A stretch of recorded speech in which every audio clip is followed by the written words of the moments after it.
em simultâneo com as plataformas digitais, particular destaque para a plataforma do Facebook.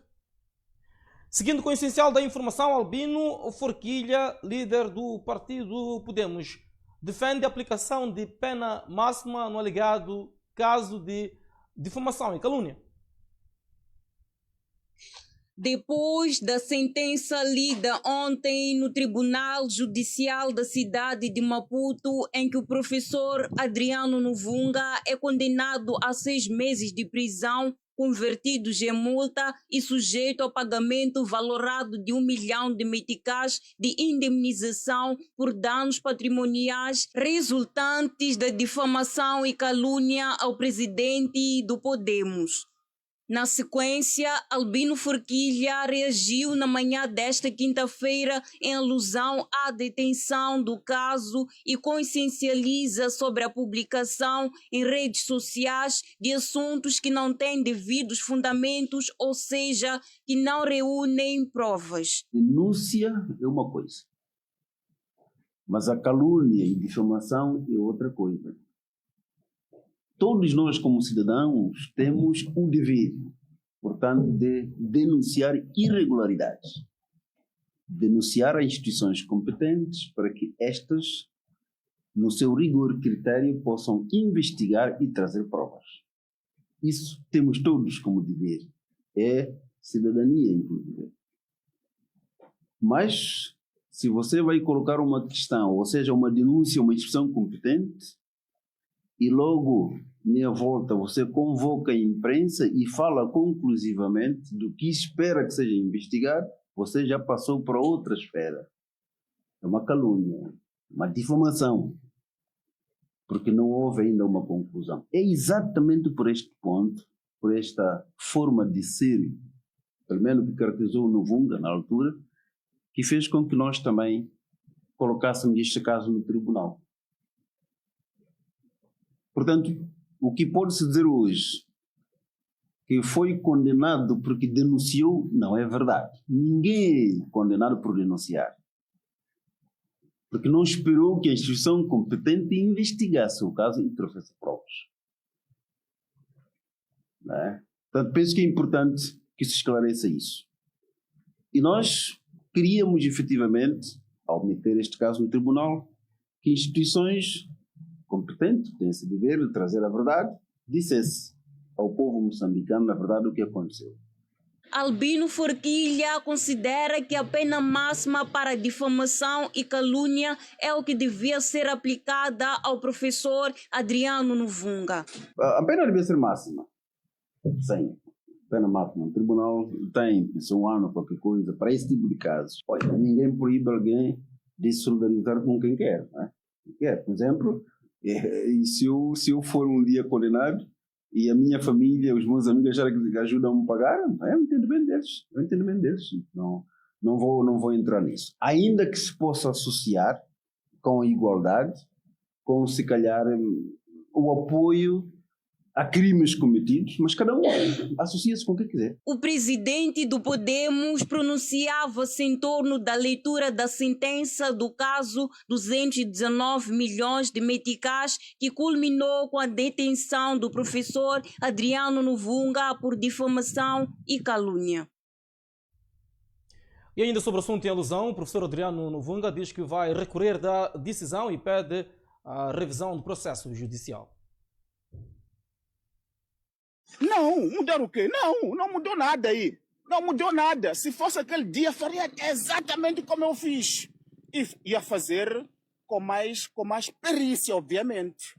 Mas não mudou absolutamente nada. A luta pela justiça eleitoral continua. As eleições de 2019, de 2024 foram fraudulentas. E foram corruptas também. Porque é só ver que muito antes de eu fazer a denúncia contra o Albino Forquilha, muito antes, a população já chamava Forquilha de traidor. Já tinha visto lá há muito tempo, muito antes de eu fazer a denúncia. É só entrar nas redes sociais, vai ver lá. A população, muito antes de eu fazer a denúncia, já tinha iniciado uma campanha, um metical para a Forquilha, por entender que ele queria dinheiro.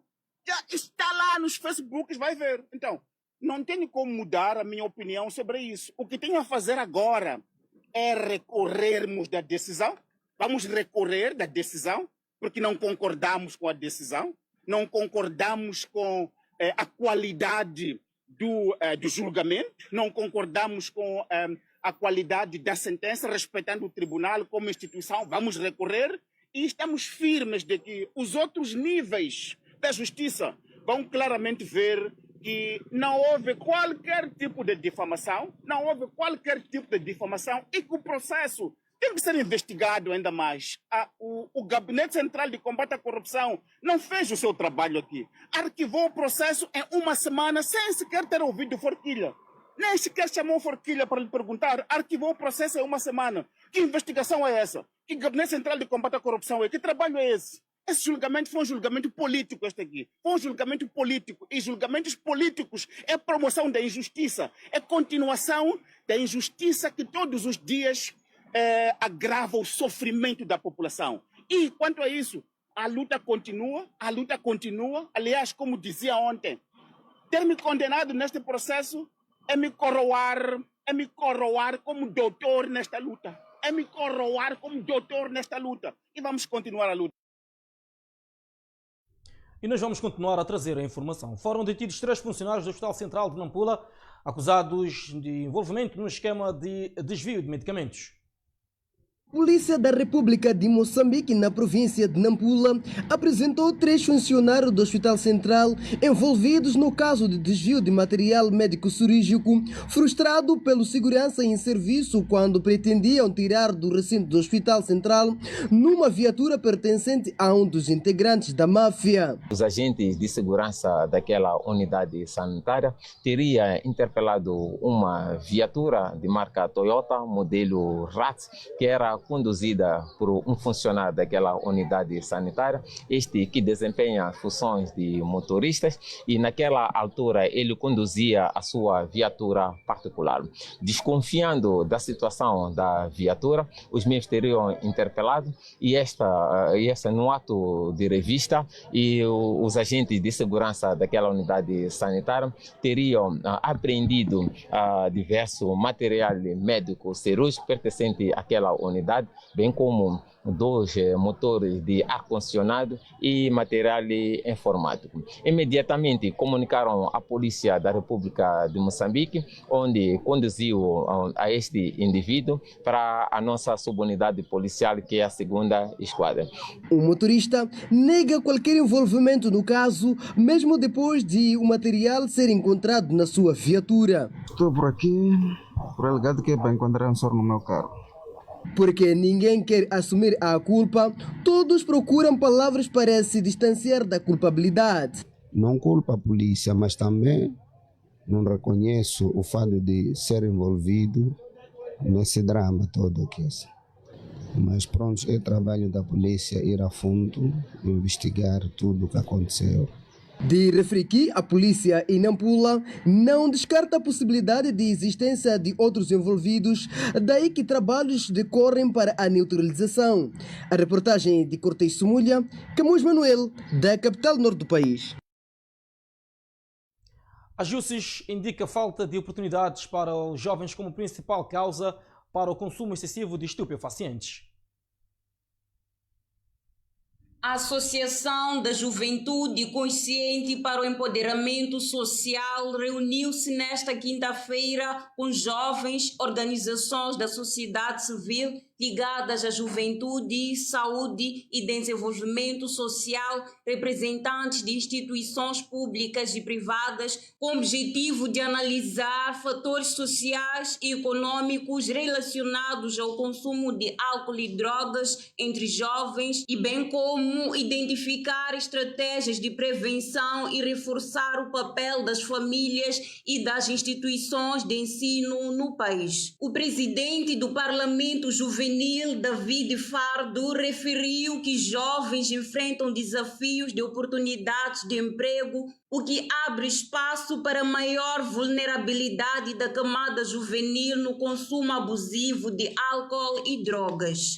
O principal desafio que é enfrentado por jovens, alguns encontram o álcool, encontram as drogas como uma via escapatória face aos desafios de desemprego, da falta de oportunidades, e nós, a mensagem que trazemos é de que esta não é a solução. É preciso sentarmos como jovens, discutirmos de tu para tu, na linguagem terra a terra, como temos dito, e desenhar quais são as principais ações, sem deixar o governo do lado, razão pela qual temos representantes também de instituições do governo, nos quais temos uma mensagem central sobre o que efetivamente deve ser feito, o que estão a fazer para garantir que a juventude esteja cada vez mais consciente do seu papel, a juventude esteja cada vez mais engajada naquilo que é o desenvolvimento do país. Porque só para finalizar, porque no final do dia nós temos vários processos no país, reclamamos pela exclusão no processo de tomada de decisão, temos hoje o diálogo nacional inclusivo, em que queremos garantir que os jovens, para além de estarem ocupados com o consumo de álcool e drogas, estejam preocupados em participar das audições, das auscultações,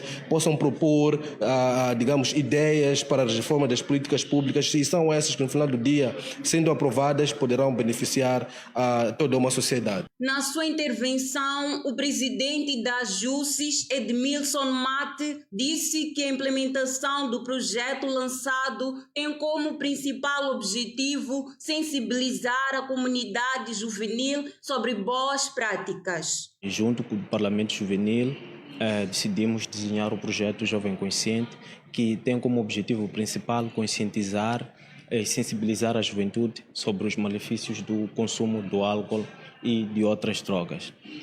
Nessa palestra, numa fase inicial, nós teremos 4 palestras que irão ser realizadas aqui no Conselho Municipal de Maputo, e futuramente pretendemos também abranger as escolas, porque entendemos que precisamos alcançar um número maior de jovens, e jovens que maioritariamente consomem o álcool. Sim, sabemos que o consumo do álcool é algo transversal, ou seja, não é uma coisa isolada. O que significa que o jovem que consome o álcool ou as drogas, aquilo não afeta simplesmente a ele próprio, afeta também a sociedade, afeta sob a perspectiva de o aumento da criminalidade, prejudica até a própria economia do próprio jovem. Então é nessa perspectiva que nós decidimos conscientizar os jovens a não consumirem as drogas. Na mesma sequência, a vice-diretora do Pelouro da Juventude do Conselho Municipal, Luísa Cremilda, reafirma o compromisso de continuar na luta por uma sociedade mais consistente. Em determinadas circunstâncias, estes fatores podem criar vulnerabilidade que favorece o contato com o álcool e as drogas. Por esta razão, a prevenção deve ser encarada como uma missão coletiva, uma missão de todos nós. As famílias devem reforçar o diálogo, o acompanhamento. A escola também é chamada a fazer alguma coisa pelos seus estudantes. O município de Maputo reconhece a importância deste combate e reafirma o seu compromisso em continuar a apoiar ações de sensibilização, programas de inclusão social, atividades culturais, desportivas, iniciativas de empreendedorismo juvenil. Acreditamos que investir na juventude é investir no futuro da nossa cidade e do nosso país. Os representantes das instituições públicas e privadas falavam na palestra de consciencialização e sensibilização da juventude, contribuindo assim para uma juventude promissora, capacitada e com valores acrescidos no seio da sociedade. Seguindo com outras informações no âmbito da escassez de combustíveis, Fundac aponta constrangimentos cambiais, bem como limitações financeiras, como razões por detrás da crise. A Fundação para a Competitividade Empresarial, Fundec, apresentou esta quarta-feira o relatório técnico sobre a escassez de combustíveis, a disponibilidade de divisas, o funcionamento do sistema bancário e os seus impactos para a economia do país. Na ocasião, o representante da Fundec, Clésio Foia, disse que o estudo faz uma análise aprofundada da atual crise de combustíveis no país, abordando os constrangimentos cambiais, as limitações do sistema financeiro nacional e os efeitos econômicos associados ao fenômeno. No caso de Moçambique, nós temos uma entidade que foi adjudicada pela Imopetro, que é a Vitol, que tem a responsabilidade de garantir combustível para aqui, para as nossas plataformas logísticas, não é? Mas para tal, como é que funciona isto? Os distribuidores fazem aqui uma nota de encomenda 2 meses antes, não é? Dizendo para a Imopetro qual é a quantidade que pretendem de combustíveis, e a Imopetro vai dar, portanto, esta nota de encomenda para, portanto, a Vitol, que é aqui o fornecedor de combustível. E, diante disto, há aqui custos, não é? Porque é uma operação de comércio. Moçambique não produz combustível. A escassez de divisa, ela é, digamos assim, tanto aglutinada ou, se quisermos dizer, exacerbada por questões da estrutura produtiva de Moçambique. Nós sabemos que Moçambique é um país rico em recursos naturais, mas os nossos recursos, portanto, ainda não beneficiam de forma efetiva aos moçambicanos e, neste caso em particular, ao sistema financeiro. Por quê? Porque os grandes projetos, e quando eu falo de grandes projetos, não estou só a falar de oil and gas, mas também tem muitos outros grandes projetos na indústria de areias pesadas, indústrias mineiras, de recursos naturais, florestais. Portanto, estes grandes projetos não têm contribuído para maior fluxo, portanto, de divisas para o nosso país.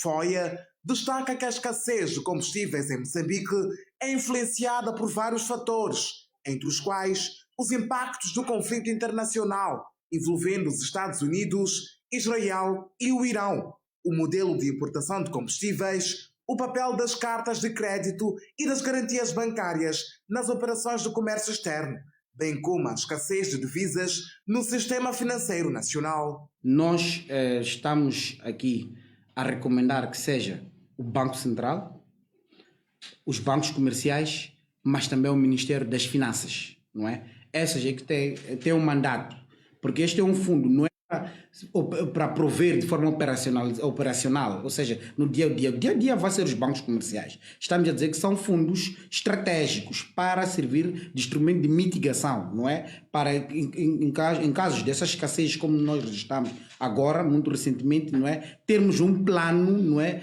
Que vai aqui servir de umbrella em casos, portanto, de escassez terríveis, estruturais, conforme essas que nós tivemos aqui nas semanas passadas. Então, o Banco de Moçambique, os bancos comerciais e o Ministério das Finanças. Repara que estamos a trazer aqui três elementos extremamente fundamentais. De um lado temos o governo, não é? Por outro lado temos o guardião do sistema financeiro regulador, portanto, que é o Banco Central, e temos os operadores, que são os bancos comerciais, porque esses, de facto, é que têm o mandato para poder fazer o aprovisionamento das divisas, não é? Então, era preciso que esses três,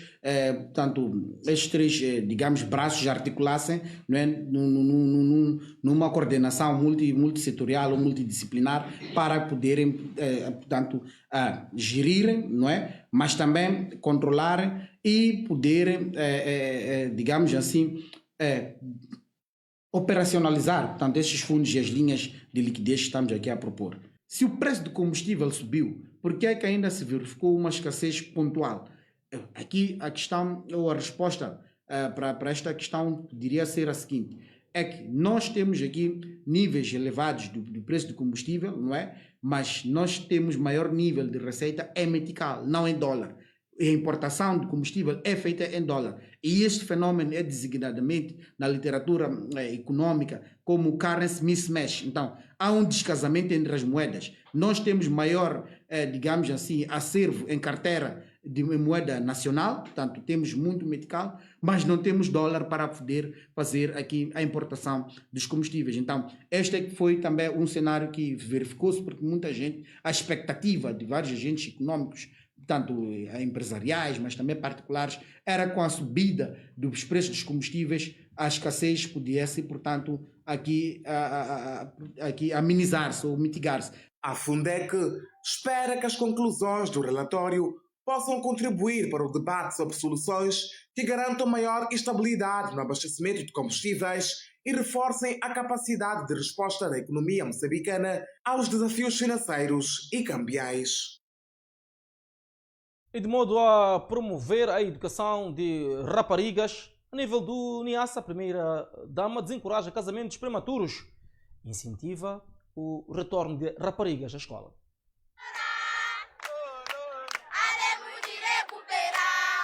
É a primeira-dama da República, Gueta Selemane Chapo, anunciou em Moçaíze, distrito de Mavago, na província de Niassa, a reabilitação do Centro Orfanato Josina Machel para a sua conversão no Instituto de Formação Profissional, com a visita a criar oportunidades de capacitação e emprego para os jovens. Nós decidimos vir visitar Moçaíze porque a nossa população está cá também. E não ficava bem chegarmos à província de Niassa, visitarmos Mavago e não visitar Moçaíze. Moçaíze, oiê!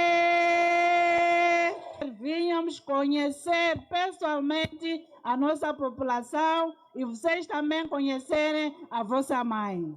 Os nossos jovens têm problema de emprego, não é verdade?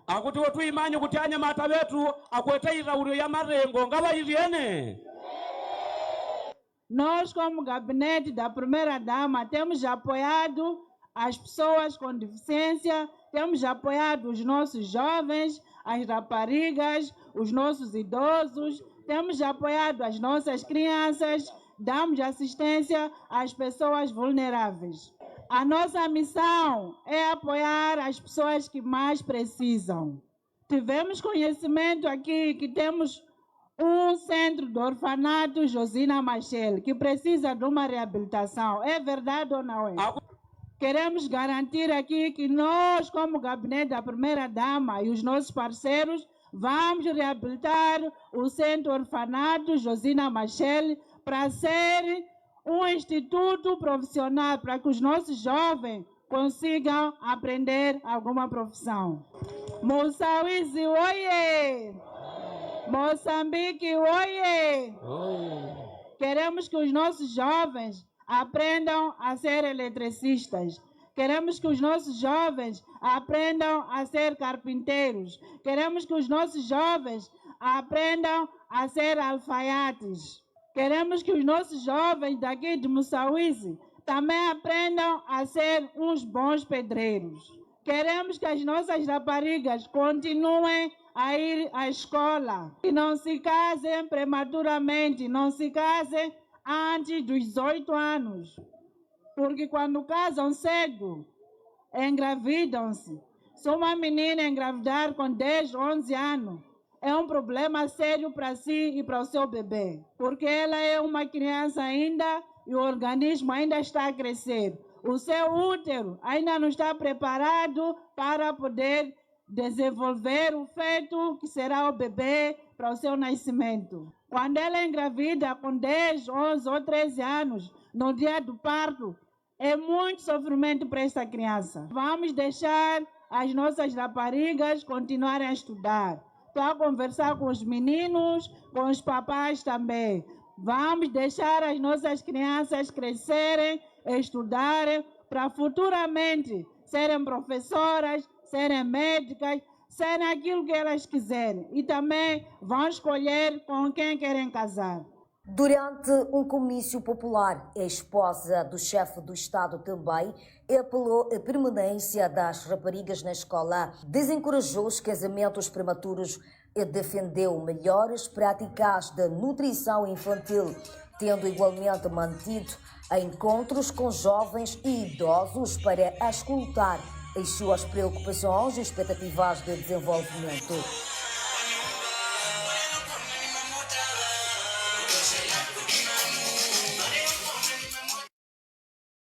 Muito bem, é com música e dança que temos o nosso primeiríssimo intervalo. Voltamos dentro de instantes com mais e mais informações.